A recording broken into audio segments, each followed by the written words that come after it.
We're in the newsroom. Our rugby expert, Jim Tucker's joining us straight from a Queensland Reds press conference. What was said? Well, we're trying to get the exact ramifications of what is a bombshell, really, in Australian rugby. Ewen McKenzie moving to a director of coaching role with the Reds next year, and Richard Graham, the Western Force coach, has essentially been poached from the West to be head coach next year. And what does it mean? McKenzie will still be heavily involved in the Reds next year in terms of strategy, more so with retention and recruitment, which is such an important part of keeping this Reds revival going for 20 years, not just 2 years and snuffing out. Now, getting Richard Graham, McKenzie has pitched it as we're just beefing up our entire coaching package at the Reds, and I can see that as being a very positive thing. Most teams engage in cutting off of heads when it comes to coaches, and then you start from ground zero and build it all up again. Well, the Reds have taken a real succession plan approach. They'll have Richard Graham in place and build on what McKenzie's created, and also have different voices with the same group of players. So it should be a positive. So you think it's a good move? I think it is a good move. I was completely shocked when I heard the news, thinking that you have a new coach, how's it going to work?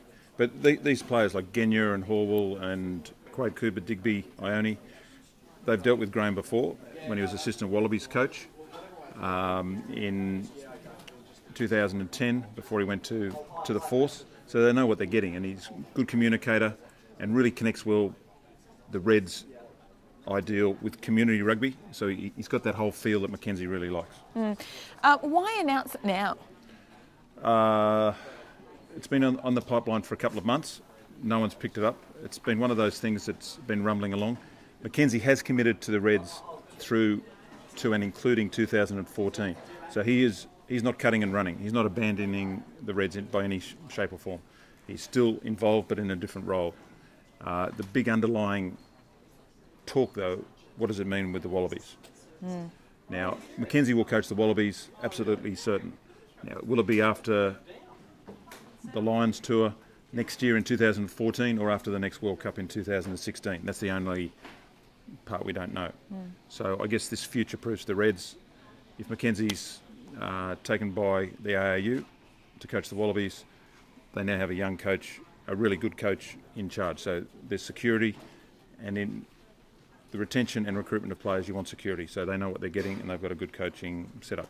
Sounds like a smart move, and McKenzie is saying that he hasn't spoken with the ARU. Yeah, well, the interesting part there is John O'Neill's moving on himself at the end of next year. So the person who will essentially drive the next coach is not even on the map yet. So McKenzie is rightly saying, I'm looking after Queensland's backyard. It's all about Queensland. I haven't even spoken to the ARU, and I believe that. But by the same token, the next stage might be someone at the ARU says, OK, we want Ewen McKenzie. So then things change. But McKenzie is totally focused on Queensland and improving his skills too. He wants to get more into the management side of things, turning Ballymore from being a white elephant into an income generator. So that'll be, say, 2014. He wants to be part of the Ballymore redevelopment. He wants to keep driving rugby's profile against the other codes, AFL and Rugby League. So lots of things he wants to get his teeth into. Well, he's done a terrific job so far, so we wish him luck, and look, the plans sound exciting. Yeah, no, rugby never stays the same. Nothing does in sport. Absolutely. Thanks, Jim. Thanks, Amanda.